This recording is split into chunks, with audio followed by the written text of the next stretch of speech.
Let's get the thoughts of Ed Gemmell, leader of the Climate Party. A very good morning to you, Ed. Morning, Julia. Let's start being nice to each other, at least. Let's start. What do you make of the Climate Change Committee basically saying we're going to have 1.5 million heat pump installations a year? Currently, it's only about 30,000 a year. No, 60,000 a year, sorry. And basically limiting our meat and dairy consumption, basically making flying so expensive that most people can't afford to fly abroad, and requiring us to drive electric vehicles, even though they basically can't give away on the forecourts right now. Well, I mean, I think what you're probably expecting, Julia, and basically we've chatted about this a few times before, I think those recommendations are pretty weak, actually. I think they should be coming up with much more positive recommendations, looking at how we can grow industry and business and use this as a spur to growth, rather than trying to make it an excuse for it and suggesting that these are not going to hurt us too much, and so let's dibble and dabble and do little bits. I'm confused. No, I'm sorry, Ed. I'm confused. They're weak recommendations. You think they should go further, or you think they shouldn't have recommendations? We should just boost the economy. I'm not quite sure what you mean. Oh, no. Well, definitely we should boost the economy, and you and I definitely always agree on that. But you can't do that with net zero, so it's one or the other. Oh, no. Pick a side. Let's go back a step, come back to the Climate Change Committee. Yeah. Look, where we're going at the moment, globally at the moment, the net zero market, let's say, so GDP and the net zero economy for the entire world coming in 2030, based on a McKinsey report, is about $12 trillion. So call it 10 trillion quid. Now, that's a big amount of money that's going to be in the net zero economy, whatever happens coming up in the future. Now, at the moment, Britain is well behind the curve on taking advantage of it. What we need to do is get serious, bring forward our entire target, get the thing done by 2030, which we can do. Concertina, and just before you laugh too much, Julia, let's concertina all that investment that we're being told we're going to make anyway, 81% decarbonisation by 2035, 87% by 2040, do it all straight away. Yeah. And out of that 10 trillion, if we were the first major economy to get there, how much would we grab of it? 500 billion? Imagine putting 500 billion onto our GDP in 2031. Oh, that'd be absolutely brilliant. In our economy, and then seeing that going on in the future. That'd be absolutely brilliant. And absolutely. And I'm going to be Royal Ballet lead dancer and live forever. I mean, I'll come and do your training for you. I mean, this is absolutely, big fat cream pie in the sky, abject nonsense, Ed Gemmell. Right, with Julia, all due respect, and not much respect is due for those things. Okay, how on earth do you think we could achieve any of that? You know perfectly well, and the Climate Change Committee, they're not shy about this. They produce budgets, they produce documents, it's all in black and white, and it's been there for more than 10 years, like what they actually want to do, okay? Here's what they're going to do. They're saying quite clearly, I think 60% of our efforts to reach net zero targets will have to be our change in our lifestyle. People don't want to give up their cars. People don't want to eat less meat and eat less dairy. They want to eat what they choose. They want to be able to go on foreign holidays. One of the greatest changes in my lifetime has been that we can actually travel abroad. We can see other cultures. We can enjoy a sunshiny beach instead of sitting in the rain in Cornwall.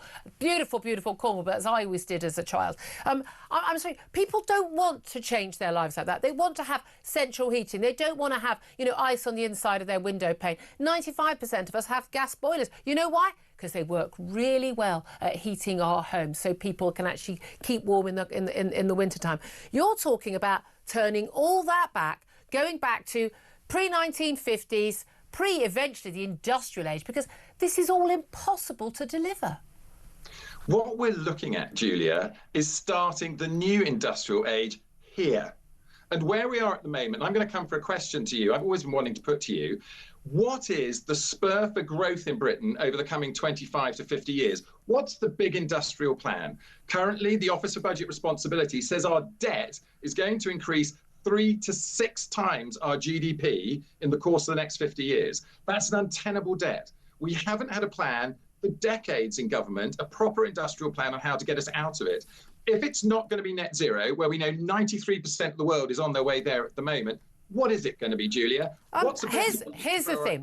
One of the key points about capitalism and the Industrial Revolution is that you don't have the government or any government or any unappointed, unelected, unaccountable committee directing what we do. What you do is you allow the market to decide. So, for instance, when we replaced coursing carriages with motor cars, you didn't have to ban horse and carriages. You didn't have to have quotas for how many people were going to buy cars. Do you know why people wanted to buy cars? Because they were more reliable. And they ended up being a lot cheaper than having to deal with the horse. And the horse, obviously, you know, car lasts forever and has to be fed and stable, etc. People adopted new technology. When people started having mobile phones, you didn't have to force people to have them. When we had the computer being invented, laptops, you didn't have to force people to do any of that. Didn't have to force people to do things like sign up to subscriptions for Netflix and things. As technology has moved on, people adopt it because it's better. You don't need to have an industrial policy based on it. You don't need government direction. You don't need unaccountable, unelected committees telling us what to do. When the technology is invented and it works, people will adopt it anyway. We don't have the technology to abandon fossil fuels yet. We don't have that. Even if it was developed in the next 10 or 20 years, we'd still be reliant on fossil fuels for the rest of the century at least. You know that, I know that, anyone who pays any attention knows that. So telling us to move away from that before we have got that replacement technology, which I am very sure human ingenuity will develop at some point, but they haven't yet, we will do that. But until then, if you want us to use fewer fossil fuels and rely on unreliable, insecure, more expensive solar and wind power, you are condemning us to go backwards, not forwards. And a country that goes backwards on energy is a country that gets poorer. And that means less growth, not more. Well, let's just start with a correction. You always say utter rubbish. Gas is more expensive, than solar and wind. And it has been now for a long time. No, it's not. And the reason solar we pay so much money for our energy prices, Julia, sorry, that's wrong, is the price of gas. Every half hour, we set the wholesale price for energy production, for electricity production, based on the energy source it's coming from. Gas is always the more expensive one, and it forces our prices up. Why is gas more expensive? Why is gas getting more expensive? 1 second, Julia. Ed, why has gas got more expensive? Why has gas got more expensive? Because there's less of it and more demand for it. No, gas got more expensive because it's controlled by sources we can't control, and it's on international markets. Yes, the war forced it up. Sources we can't control. Just while we're commenting on this, wouldn't that be an argument for us to produce our own gas, to frack and to drill in the North Sea? Why do you think that the Energy Secretary of America is trying to get Britain to stop its renewables and go to gas?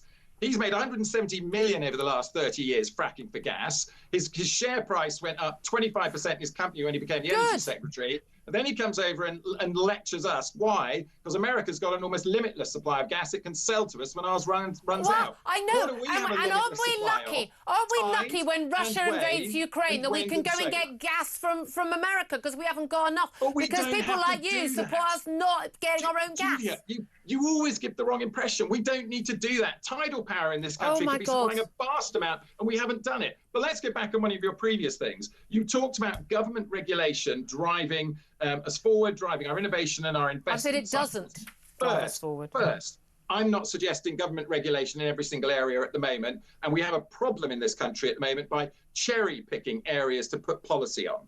So we cherry pick it, we force a bit of policy onto it, subsidy or a tax or whatever it might be, and we try and force it forward. We can't do it that way. We need to do it and look back on when big things have happened. For instance, when you go onto a war footing, and then what happens? Everybody's in the same direction. Every little bit of the economy, every little bit of the system starts pushing in the right direction to make things successful. And you talked about innovation. I can't remember the phrase you used, but yeah, at some time or other, we'll get the innovation to do that. But we're not creating the opportunity for that innovation to scale. Now, what's happened in a wartime situation, we had boats we were building in World War II prior to it, which was taking 240 days to build. In the middle of the war, we built them in 4 days and an average of 40 days. We innovated at 5 to 50 times quicker than we had done before. So you want us to be on a war footing? I hate to tell you, Ed, we can't be on a war footing because we haven't got the energy. We've depleted our ability to make virgin steel. We can't afford to make concrete because our energy costs are so high. Why are they so high? Because we are reliant on renewable energy for much of our electricity, but it has to be backed up by nuclear power. They're talking about building nuclear power stations. They haven't actually built anymore. Neither did the Tories. And gas power. And we got rid of a load of our gas storage. We're having to import gas, liquefied natural gas from America, and taking gas from gas pipelines in Europe. Europe is going to run out of gas at some point, and we're going to be cut off, and we won't have our own supply. And you're saying that's not the problem. 80% of our economy relies on fossil fuels. You can't replace it with a wind turbine. Right, Julia, okay, as always, 15 different things in the introduction to that for me to pick up on. I'm just giving you some facts. Let's go back to the first bit. Let's talk about steel. You and I both agree that shutting down our virgin steel production is stupid and replacing it only with a recycling plant. What we should be doing is what's being done in a number of other places in Europe, particularly for H2 Steel in Sweden, is they're putting in a fully decarbonised green steel plant, producing the same as Port Talbot. They've got forward orders. They're making money on it already, and we should be doing that. Now, another thing that has come up recently, both the Climate Change Committee and recent things, is these aviation, and the expansion of airports. Now, we've got all the green activists up saying we shouldn't be expanding the airports, and everybody else is saying we need it for growth. Look, it's not about the expansion of flying. It's about the damage it causes through the emissions. And if we were to build runways using green steel and green cement, both of which can be done, both of which we have innovative companies in Britain that are doing it, that don't have a market for their products, then we would build a state-of-the-art future runway that others would copy. I'm perfectly happy for people to do that. Just finally, let's have low-carbon flights on it.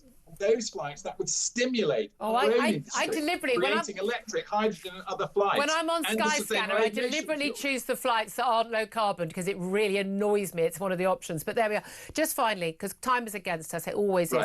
Ed, do you think it's acceptable though for the Climate Change Committee to basically say that people should be either told to, whether it's regulatory or whether it's pricing, which stops people from eating dairy and meat as much as they want, or from flying as much as they want, or from what car they can buy, an electric vehicle or not? Is that acceptable to you, that impact on our freedoms? Yes or no? The told to you bit is obviously wrong. Let's go back to but if you do it by pricing people out of the market, like you put an extra tax on things so people can't afford to do it, it has the same impact. I'm sorry, but taxing and subsidies is also a way of driving investment in our country. So, I mean, it's always done as being negative if we want it to be negative and otherwise not. You've got to direct it in some way into the way that's going to make money for the UK and drive the innovation. That's not the way I would do it. Do you think that people should be free to make their own choices about their own lives, their own transport, and what they eat? They should, of course, be able to do that. But that doesn't mean that they should be able to do things you tax it so much they couldn't do it. For everybody else. But the way I would do it, I'd set the big target. So the policy decision right at the top, how we're going to run the entire economy, the industrial plan, actually have a plan, which no one's had for decades, see how we can drive our economy up wildly huge, putting 20% onto GDP, and then that filters down into the choices people are making underneath. I wouldn't be prescribing it straight from the climate change. You just get to it eventually. They always get to it eventually, don't they? Ed, honestly, deep sighs, but I do not want to live in your world. I really don't. Ed Gemmell, leader of the Climate Party, thank you for that. It's coming